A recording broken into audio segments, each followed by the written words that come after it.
Hello, everyone. Welcome back to Talk of Fame podcast. I am Kylie Montigny, and today's guest is absolutely amazing. She is Grace Patterson. Grace caught the acting bug at 9 years old after being cast in a school theater production. She subsequently trained with the Children's Theater of Dallas, appearing in several stage productions before developing what would be later become a passion for on-screen acting. Grace has starred in multiple Lifetime movies: Cheer for Your Life, College Professor Obsession, Spring Break Nightmare, Secrets on Greek Now, and so much more. Grace most recently wrote her memoir, Am I Perfect Yet? Finding Fullness in My Authentic Self, which was released last month. Am I Perfect Yet? For Finding Fullness and Authentic Life follows the story of delving into the journey of Grace as she confronts the demons of eating disorders, including anorexia, bulimia, and a relentless pursuit of perfection. Grace's story takes its readers through the highs and lows of her life, from her time as a college cheerleader to her experiences as a semi-pro and professional cheerleader, where the pressure to conform to society's beauty standards is separated her struggles. In addition to writing her memoir, Grace enjoys acting and producing her next film with her husband, Britt, at their production company, and spending quality time with her friends and family. But thank you so much, Grace, for joining us today on the podcast. I'm Thank you so much really for so having me. of course. So, of course, you've been acting since you're like 9 years old, which is Yeah. crazy. But how did you know that you were passionate about acting at such a young age? Like, were there any particular moments or experiences that growing up that capitalized this interest? Yeah, for sure. So I grew up like in a really small town in Texas, like basically on a farm. Like we have longhorns, we had llamas, cow, like lots of acreage. And I was kind of bored. The school I went to was like 40 minutes from my house. And so on Oh, weekends, my mom didn't want to drive me to all my friends lived in the city, didn't want to drive more. We were already driving 5 days a week for school. So I was kind of just bored. I'm the oldest of four siblings. So, I have a lot of kids to play with. And mm. so when I was 9, I was like, "Hey, can I have a camera?" And so I got one for Christmas and we kind of just started making short films and like writing. And that's kind of how it started. And then we would edit them and charge my parents like $40 to come see the films. And I would make little t-shirts that, whatever the film was called, and sell t-shirts. And so anyways, it kind of just became like what I did every weekend was make these short films with my siblings and my cousins. And yeah, it was a blast. And so that's kind of like what started the initial interest into filmmaking. I was like a big Hannah Montana fan. I love Mhm. Disney Channel, Nickelodeon. So obviously I watched all those shows. And after we started making our own stuff, then I was like, hey, I kind of like want to do actual acting. And my parents are like accountants, business people. They're not familiar with it at all. And my mom was like, if you can figure it out, I'll drive you where you need to be. So I was like, okay, cool. Can I have your email address login? So when I was like 10, I was impersonating my mom through email, like emailing agencies, like headshot people, like, hey, my daughter wants to be an actress, and like everything spelled wrong. It's like they're like, what? But anyways, so then I got my first agent and just kind of got into the business.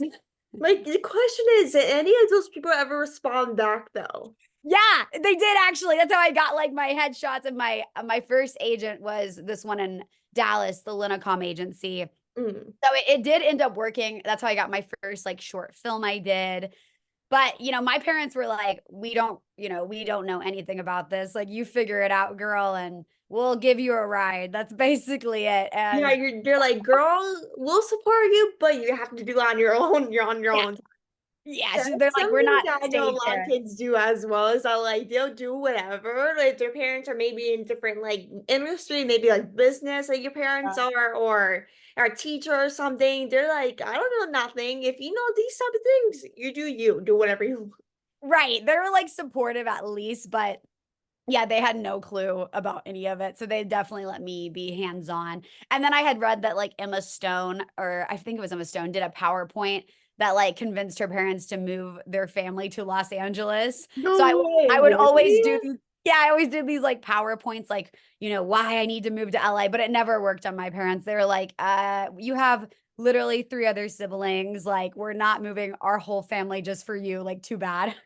That's honestly something that I personally would do is like if I want to, because I always wanted to move LA. I love LA, but Mhm. that is something that my younger self would do. I wouldn't do that now because I'm just know that I'm just like no matter how much I try, it's not gonna convince them no matter what. But I'm the youngest of three siblings, so Yeah, of I course get it. when you have other siblings are like, this is not about you. Of course, it's if you're a single only child, of course it's very different if you're only child. Right. But if you have I'm like other siblings, so you're like, yeah, no choice but to say no. right, I'm like, "They have some cool parents," because my parents were like, "Yeah, the world doesn't revolve around you, no," and I was like, Y'all hate me." And I'm like, I guess I'm just your least favorite child, I guess, if you guys That aren't listening. yeah, I think that could be the case. Okay, it could be true. I mean, I wouldn't be surprised if I was the least favorite child. I mean, I wouldn't be surprised. But of course, with acting and stuff, like in your experience, what kind of have you found the most like rewarding and fulfilling aspects of acting over the last couple of years? Oh man, there's so many different things. Like I think one being able to explore different characters. I've been really lucky Mhm. um in the indie film world to play like to play a cheerleader, professional cheerleader, to play like high school, to play like a track star. I'm about to go play like a basketball star, like and a crazy girl and like the sweet innocent girl. I've got to like really like explore different characters, Mhm. which is always a fun challenge and fun to express myself emotionally and getting to travel. Like I shot Slaughterhouse that I did that's on Hulu. I shot that in Serbia. Oh, Um, wow. which I'm I so know jealous. it was so fun. It was so fun. And then I did an indie horror film in Austria. I've done a bunch of films in Kentucky. So getting to like travel and meet new friends and people that share common passions and interests, it's been so totally rewarding. All Mhm. in all, yeah. Yeah, that is something that I'm jealous of most actors is that like they get to travel to film different projects like in different countries, different Yeah. states. I'm like, kind of this will be you for a day, please, or this. You're like you're living my dreams. I'm a big travel You person, are. so I mean, every time someone says they went to a country that I've been dying to go to, I'm just like, Yeah. take me with you, please. Take Like me with what? you. Like, of course, with like if someone ever goes to England and you're an actor, please send me a message. Please put me in your suitcase. Like, I'm like, come be my assistant and come with me. yeah, exactly. I don't care if you pay me. This I Yeah. go for free. Just do whatever you need me to do, and I'll be there.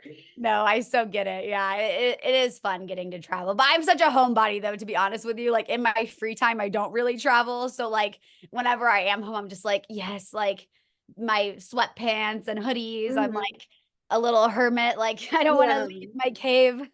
Yeah, like I'm honestly the same day, like the same person. Honestly, depends on the day for me. Sometimes I'm like I want to travel, like I want to Yeah, do whatever, and then sometimes I'm just like I just want to stay home. Like I just want to man. stay home and do nothing. And it's like like when you're so busy, you never have that time to actually just relax and feel lazy. Like you just never have that time. But when you have an opportunity, you're just like I don't want to do anything. Even though I have to. Yes, I call them rot days. I'm like, I just want to rot. I know. I just wanted to sleep all day. I just want to watch like TV. I just want to do whatever I want for a day. Totally. So what is like your day? Now I have to ask. Like, what is your off days usually look like? Now that I have to ask. Rotting. Literally, like that's why I just rot days. Like literally wake up, eat, get back in bed, eat, go back in bed. That's honestly my Watch days a at movie. home. Yeah. I just Get usually just popcorn. wake up in the afternoon, like Yes. go to bed late when watching TV. Wake up late, basically just watch TikToks, and then TikTok. eat and Yes. go to bed. Yes, literally, I'll lurk on I'll go back and forth between, like, watching movies, watching TV, Mhm. TikTok. I do like to read also, so if I can, Yeah. like, read in bed, that's always fun too. Yeah. But, yeah, sometimes I'll go out for, like, a walk or something too to get some fresh air, but I really definitely enjoy just, like, total rot days, no makeup, like, hair in a big messy bun. Yeah, like, I'm honestly on the same boat. Like, the only things I really do is sleep Yeah, or just reading a book or going to walk. Like, that's really the only things I would do. Like, the worst case scenario, like, I'll just do, like, sleep all day if that's the worst case scenario, or just annoy people for no reason. I'm bored. same, gal, same, yeah, I'm definitely very like, on some of the film sets, they're like, "Grace never comes out to anything because like, on the days off, I'm just, like, in bed in the hotel room, like, watching Netflix on my TV or my laptop. I'm just like, "This is where I need to be." I Like, know. Even though I want to go out, I'm just like, this is that's meant to be. This is for meant to be for sure. me right now. But you were in a bunch of Lifetime movies, which I know a Lifetime is such a big thing. I know a lot of people love it. How did the Lifetime movies like Cheer for Your Life come for your way? Like kind of get in your hands, probably right. Yeah. So I grew up in outside of Dallas, and I had been a professional cheerleader for the Dallas Stars. And so I had been auditioning though for indie films in the Dallas market. And a producer that I had gotten really close to booking one of his films, he had seen that I moved to LA and they were doing it was called Killer Cheerleader. And he was like, called me, he's like, "Hey, can you do the choreography like for the cheers for the film?" And I was like, "Hey, if you give me a role in the movie, then I'll do it." So I was just the girl that died in the first like 10 minutes of the film.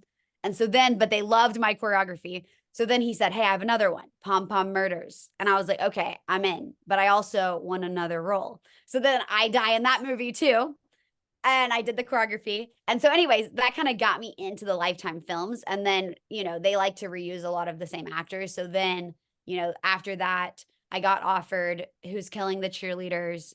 And then I did Cheer for Your Life. So then I started getting like lead roles, like Cheer for Your Life. I was the lead, I didn't die. But that's how I got my way into the Lifetime market. So, but I was like, don't credit me with choreographer because I don't want people calling me about that. Yeah, I just just should credit me be in as an actor, Lifetime but I movies. don't want people knowing that I actually choreographed this actual thing. But that is a smart move. Like when Thank they you. asked you to choreograph, you're like, if I choreograph, can you at least get me in the movie, even if it's a small part? That was actually Right. such a smart move. Gotta think, gotta use you gotta use some business brains in this industry. I'm like, listen, for the right role, I'll do it. Let me know. I know. Even if you need me for just an extra, just get me somewhere, like so I can actually get an actual role rather than just choreograph and do nothing for the rest Right. of my life. It was awesome. And I love doing Lifetime films. So they're a blast. Yeah, they are amazing. Lifetime movies. I honestly see so many like actors are they like you're right what you said earlier. Like they often use the same actors They for do. different things. Like Candice Cambray, she's been a bunch of them and Yes. stuff. So it's like they like honestly, it's really a reason I know Lifetime is from Candice Cambray. Oh, People I don't love get me, yes. please. But that's probably the only reason why I know what Lifetime is. That's what kind of got me into Lifetime. But it's like, do you usually just use the same exact actors? Maybe some new ones, but it's Yeah. like it's so good though. At the same time, like those Christmas movies you watch around Christmas. Oh my God, it's so cute. So cute. Yeah. I mean, my mom used to like watch, and my grandma used to watch Lifetime movies when I was growing up. So it's been really funny. Like, that was like our main girl hangout was like us getting together and watching Lifetime movies. So now it's funny that like now I'm in a bunch of them. My grandma just will watch them on repeat. I'm like, Grandma, you don't have to watch the movie 100 times. She's Yeah, like, like oh, it's like gosh. a proud grandma moment. You're like, well, it's Lifetime. I kind of have to now since you're in it. Might as well. I know it's really, really cute. It is. Like, just see, like, your grandma watch you on TV tons of times. It's adorable. I understand it can get annoying. Honestly, would be annoyed too if that would happen a lot. But it's like, it's a flattering on honestly to see actually people actually watching it rather than not watching it. Because everyone has to see at least one Lifetime movie in her life. So, it's great to see your grandma actually, loves that sort of thing. So true. But to go back, like, of course, you did cheer, growing up and stuff. So, like, how long did you cheer before cheer for your life? Like, did you kind of do a couple years before, or was it pretty new for you? I grewn up dancing, so I did like drill team and competitive dancing with like jazz, hip hop, tap.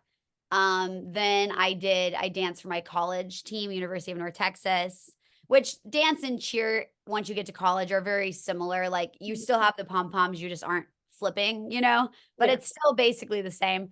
So I did that, and then I did a semi pro team, the Allen Americans, and then I did the Dallas Stars, a hockey team. So I had been like at it since I was like 4.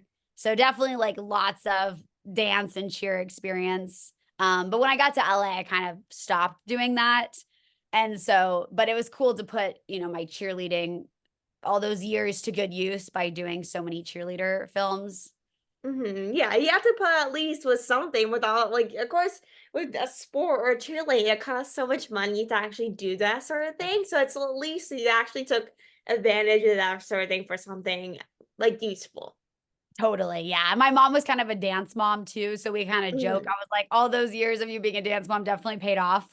Yeah, I definitely did. All those years and dedication to making those like the things you have to wear and everything. I'm like, I guess it all paid off Yes. 'cause I'm doing all this cool stuff. Bedazzling. Yeah. I know. Like, did you ever watch like the actual show Dance Moms? I've seen at some episodes. Yeah. No, it's like, it's an intense world. Like they're definitely not far off. I know. Like did it literally just came out with a reunion? Like I didn't see the actual show yet. Like not the show, the reunion yet. I seen clips, but it's insane. It's literally insane. Like me and my friends or I will just watch Dance Moms growing up and it's insane. Like it's It is. crazy. Yeah. People get really like competitive in that world and in that space. But yeah, I mean, it has like the pros and cons to it for sure. But I think it definitely, the pros, it taught me like hard work, Mhm. dedication, persistence. So I Yeah. think those things I've taken away to apply to the acting industry. So some good takeaways for sure. But yeah, it's an intense world. It really is, and, like, even though I love dancing, I would absolutely hate to be in that environment, though, the way that the environment that the cast of Dance Moms were in, I'll absolutely rather, lose my mind rather than be in that environment, like, that's like, I honestly would not last a day in that environment. Same gal, same. But of course, in terms of like your roles and everything, you recently came out with a movie called Love's Fast Lane. Like, tell us kind of more about that. Oh my gosh, that was my first rom-com, Love's Fast Lane, and I played Nikki Turner. But it was such a blast. So I play a mechanic in the film, Hmm. and kind of the gist is a video I do fixing the celebrity Chase Wheeler's car goes viral, and they want me to host this show called American Wheels, where I will talk all things cars and mechanics, and I end up falling in love with the publicist, Jeremy. Um, and I don't want to spoil the ending, but it was such a fun role because like through it, she's finding her confidence. And Hmm. she's not used to being in front of the camera. She's used to working in a garage.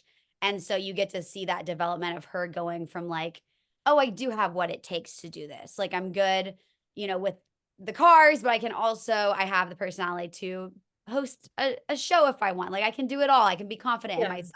So it's such a cute movie and has so many good life lessons on self-confidence and Hmm. kind of girl power. Like, hey, you can do anything you want.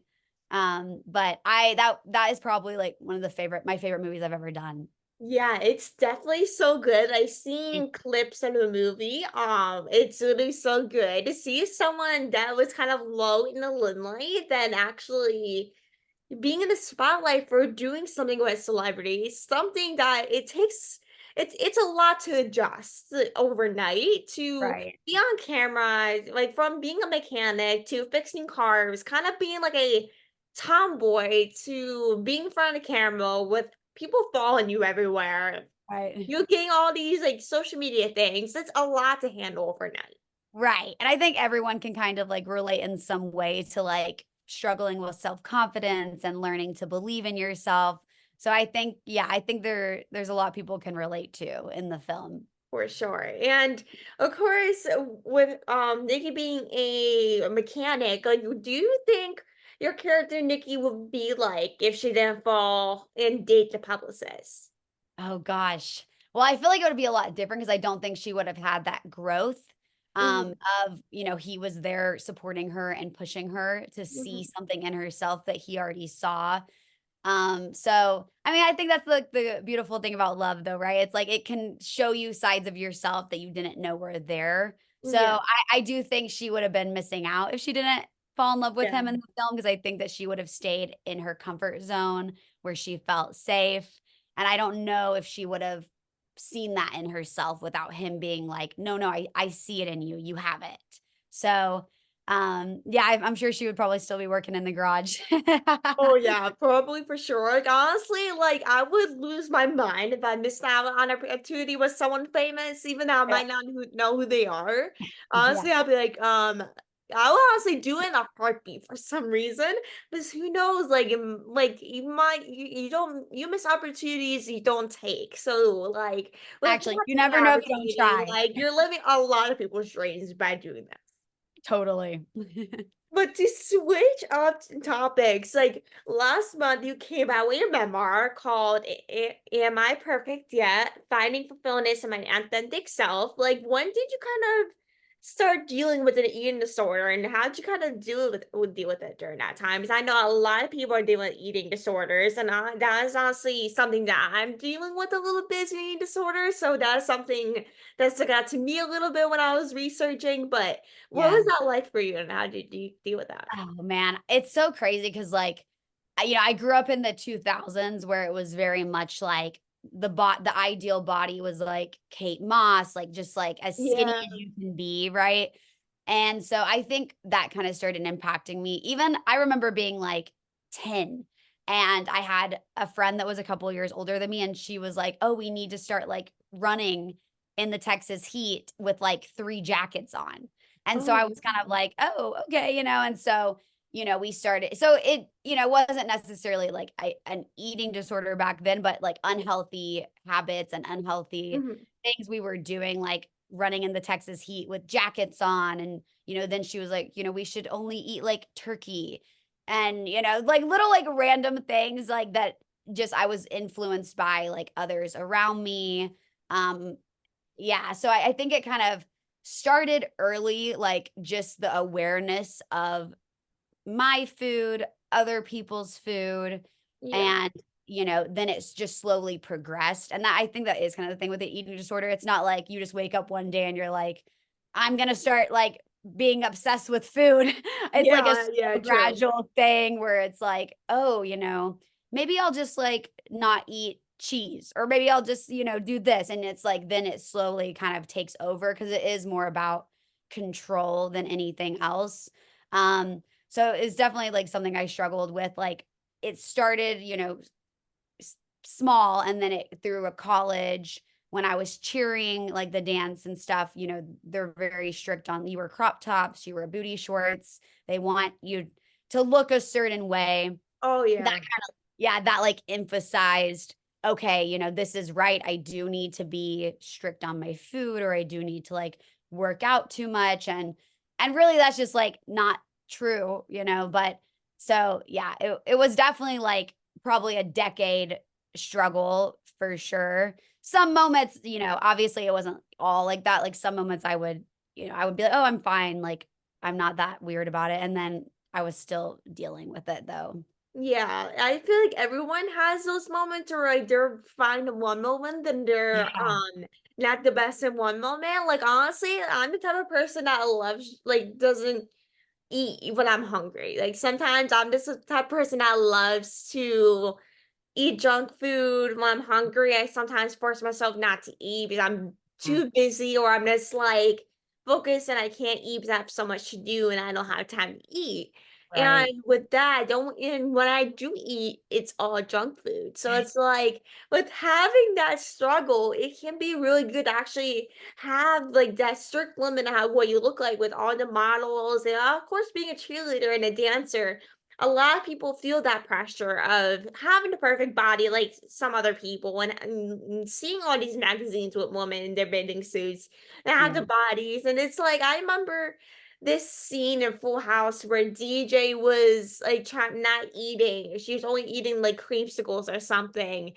And she wasn't eating and she was working out just because she wanted to look like this model that was in her room. And I'm just like, that's so that's sad. insane that That's the someone thing, would all wanna women compare do. themselves. Totally. I feel like all women deal with it to some extent on like there is an emphasis on our bodies. And so I do think, and that's kind of what encouraged me to write the book is, I had never talked about it because there is so much shame on Yeah. talking about it. Cause like I feel like it's like, well, it's just food. Why are you weird about food? And so it's like just this shame, but also look this certain way and, fit this clothing size and be this, but don't be weird about food. Like that, like the Yeah. cool girl, like drink beers and eat hamburgers, but like be a size 2. And it's like, okay, well, that's not possible. Like, Yeah, it's not possible to actually just combine those things, like, there's no way. yeah. Yeah, exactly. And when I started talking about it, like a lot of girls were like, "Oh yeah, I dealt with that." Or like, "Oh yeah, I did this too," or "I felt that too." And I was like, maybe there shouldn't be so much shame about talking about it. And maybe if I share my story, it can help, even just like 1 or 2 girls. Yeah, like, either way, like, when sharing your story, it has to impact 1 or 2 people to realize, like, if this person talks about it, why can't I? Because a lot of people share the similar experiences that you have. So it's to see, like, someone speak up about it makes a lot of people think, "Oh, this is what I dealt with, but I never realized this is what it was, medically." Totally. Yeah, yeah. But was it, like, hard for you to share your experiences in your book?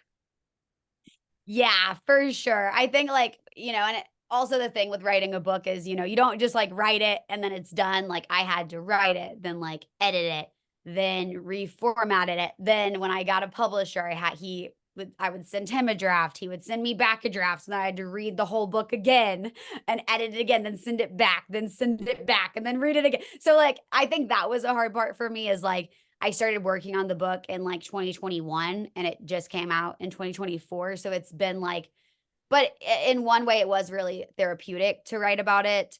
But it definitely, because I'm so far removed from who I was, like the girl that struggled like that. So it kind of was like I'm outside looking in, like, oh, that like sucks that I went through that. But and then I had to kind of relive it in a way while I was like writing it. Yeah. But yeah, so it definitely was hard, but it also was really therapeutic to put it into writing and to get it out to the world. Cause now it's not like on my shoulders as like, oh, this is a shame and this is a secret. This is something that hopefully can help others. Yeah, and plus, like, with living with those memories, like, it's good to at least maybe put it on paper to let it go rather than living with that for the rest of your life. Because if you hold it in, it's just gonna make you more regretful to what you've been through, even though it's not your fault. Like, it's just something that I'll like mostly everyone that deals with that feel kind of lives with that sort of thing.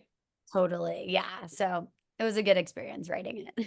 But if people are interested in buying the book and learning more about it, how can people learn more? So if you go to Amazon and just search Am I Perfect Yet? Grace Patterson, you can buy it on Amazon. Please leave a review if you do.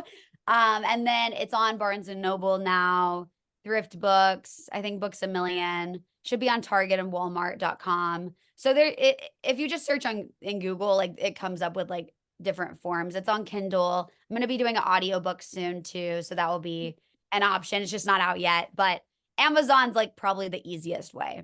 Yeah, for sure. And I hope everyone enjoyed this episode. I know for many book lovers out there, this is definitely a read, and I just bought my copy a couple days ago, so I can't wait to get that one and to read it once it gets here. But thank you everyone for tuning in, and make sure to stay tuned for next episode. But thank you so much, Grace, for joining us today. I Thank loved you. having you on, and thank you for everything you're doing and keep up with the great work.